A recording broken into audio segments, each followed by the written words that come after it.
What is the ultimate base? Well, I am certainly not qualified to answer that, but thankfully, those at Mojang took it upon themselves to teach us all the best ways to build yourself a base for our $25 fee, of course.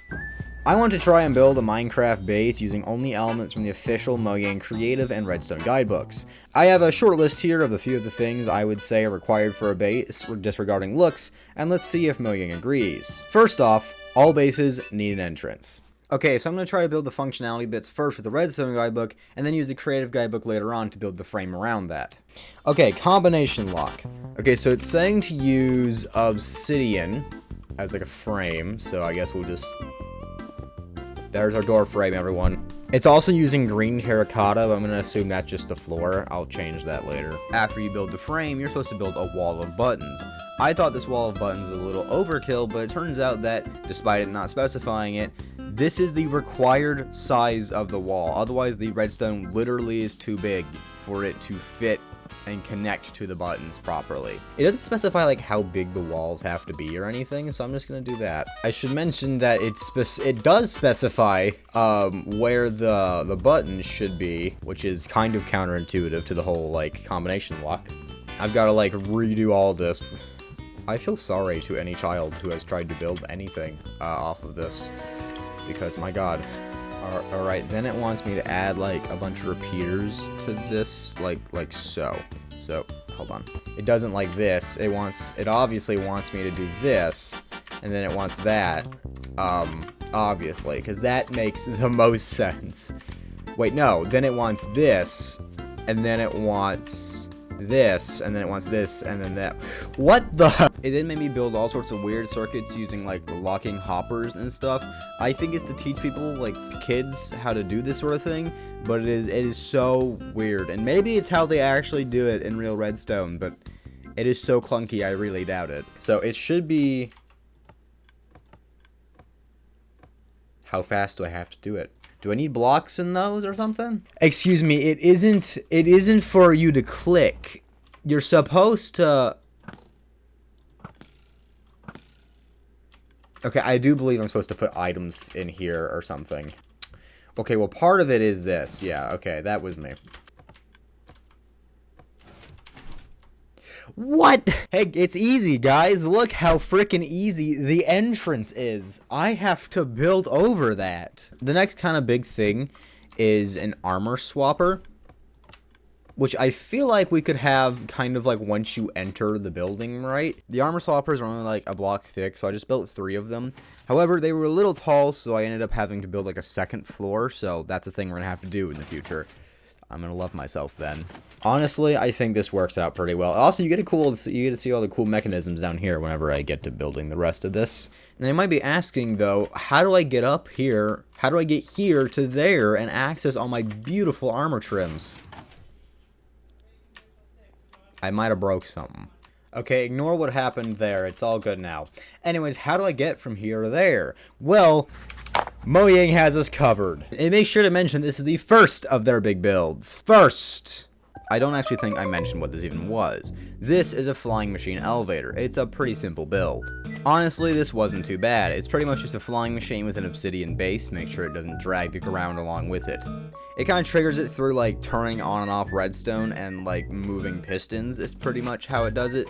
Although there was a little issue at the end I had to fix that was a little weird, but it was just like a block difference.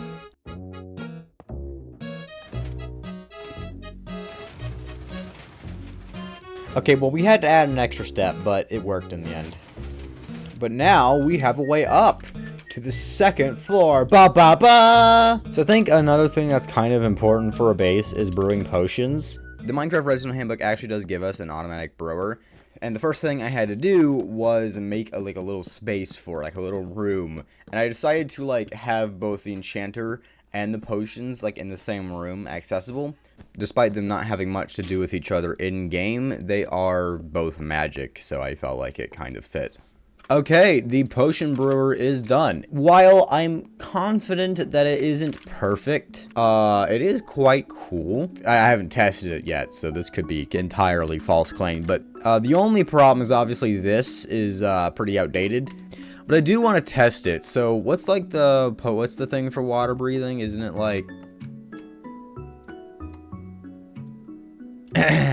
Nothing happened.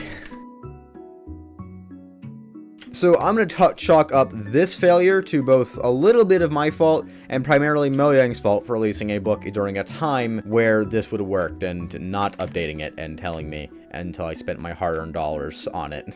There is an updated version, I just didn't buy it. I think most relatively large builds have some kind of mob farm. Obviously, not all of them. This is an optional thing in my opinion, but I also feel like, you know, like most really big bases will have it because they just have a lot of dark space, and so they utilize it. So I'm going to turn to the Minecraft Redstone book, and we're going to try and build a little mob farm as like a wing to this, right? 7, 8, 9, 10, 11, 12. Again, this is not symmetrical because of that. I had to build like a piston clock on the very bottom and then run stuff up to like a second level with a bunch of chests, which then runs up into a third level with a bunch of hoppers feeding down into the chests, and dispensers firing fire charges. The way it traps mobs is unique at best. It has them spawn, and then in the daytime, when they don't spawn, they're supposed to rush to the middle that is covered in shadow. That's kind of the premise anyways. And that there's trapdoors there being flapped up and down by the clock down at the very bottom. If you don't know, monsters don't recognize trapdoors as not full blocks, so you don't even need to do that. You can just leave the trapdoors open. Plus, I tested it. You can just stand on the trapdoors for like a good solid like 10, 12 seconds before you fall in. So a monster could get to the middle by the time that they would fall in. So yeah. This is supposed to be level with the ground. I'm gonna make like a little ring around it where mobs would be able to spawn in nighttime, and I'll make like a glass ceiling. I'll make sure that this would not be any more efficient. Like, it wouldn't even give, I don't think this would give you a drop ever. Like, this is just the worst freaking farm I've ever seen in my life. I'm not one to criticize farms much, because I'm not really good at anything like that. But I feel like when you get to a certain point, right? There's a fun little thing that I think it'll add to the creative flair points. I'm gonna build the Elytra Launcher. Yeah, this should be fun. Thankfully, this build is not that hard. It's basically just a frame holding some explosives at the top and a timer at the bottom, so it shoots you up right as the things explode, and it does no damage. Now, I did build it a little weird. The dimensions were off, so I did end up blowing stuff up, but nothing major. It wasn't that bad. I just had to rebuild it a little, and it was fine.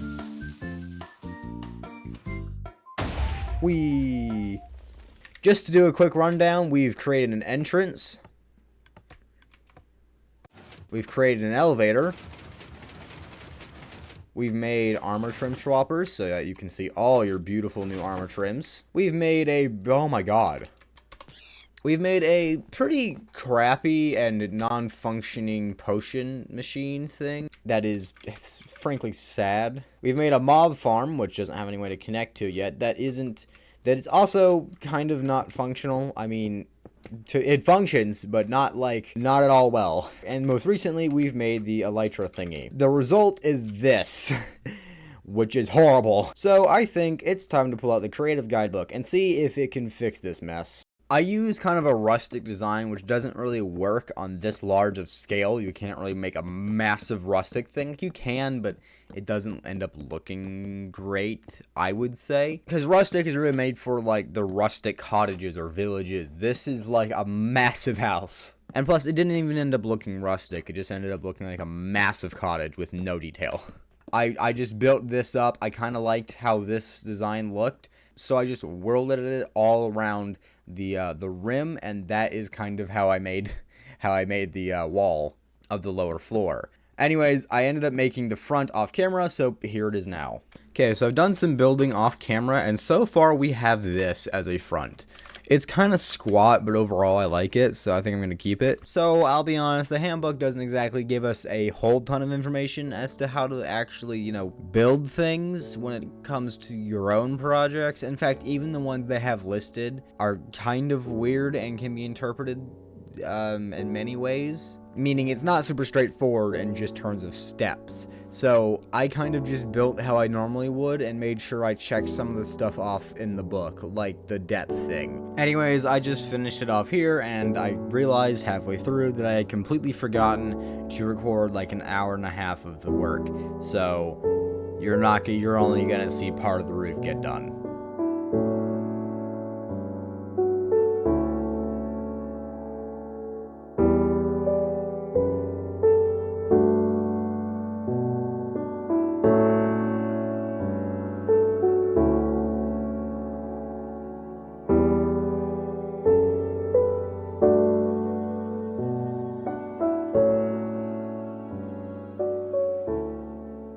It is finally done. There's some weird bits like this. It's pretty much to solely like hide the giant explosive up there that shoots you out like a cannon. Also, the roof is a little screwed up. There's just lots of little things that irk me, but I can't do anything really about. Anyway, so I've got my little list here of things I think are pretty much essential for a base, and I'm gonna see if Mojang covered them all in either their redstone or creative guidebook. And I have a little scoring system I'm going to be using as well. 0 points if it's not even mentioned, half points if it's there but not really functional with today's redstone, and 1 point for each time that it has a functional mention of the said item in the books. You'll kind of get a better grip for this weird point system I came up with in the shower last night once we start. So first off, the entrance, and Mojang does have a creative take on the entrance, something that actually works. By the entrance, I was kind of meaning more something like this, something that you can actually like interact with or something cool for an entrance, right?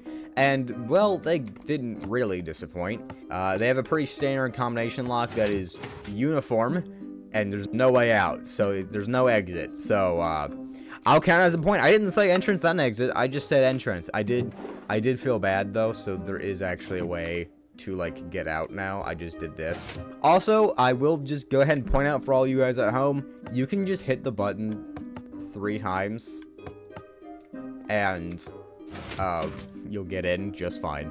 I should also mention there's 2 separate point systems entirely for the building and functionality portion. We're on the functionality portion right now. I'm so good at explaining things. So creative flair, you're met by it right away. So this will actually go into more depth up there, which brings us to transportation. We have that, it's functional, and there's pretty much no changes needed. It was just this one little thing, and I will count it as working, so Mojang gets a point for that. Now back up to the creative flair portion. It is completely functional. It's pretty cool build. I give it a point. It's functional, it's mentioned, it's creative flair, just whatever. Bedroom is another thing. I have that pretty lower down on the list, but it's already here. Obviously, just having a bed is important. A bedroom isn't like necessary, but they mentioned it. It's there. It's functional. It's important, and so point Mojang for that. Well, now on to something I spent about 2 hours of my life on. Potions. Potions, I think, are pretty important. I don't always have them, but it's something that if you're in a bigger base, you need at least a brewing stand because you're going to need it eventually. In the functionality redstone handbook, I think the only time they ever mentioned it was in this scenario, and it doesn't work with today's redstone. It could be because of my own incompetence, but I'm going to chalk up to Mojang's failure. This gets half a point for being mentioned, but not functional today. Enchanter is pretty important too, and they had a whole bunch of stuff for me. I just built it because they mentioned it, it's there, and I don't think you can make this non-functional, so good job, Mojang, you did it, point. Also, a crafting room.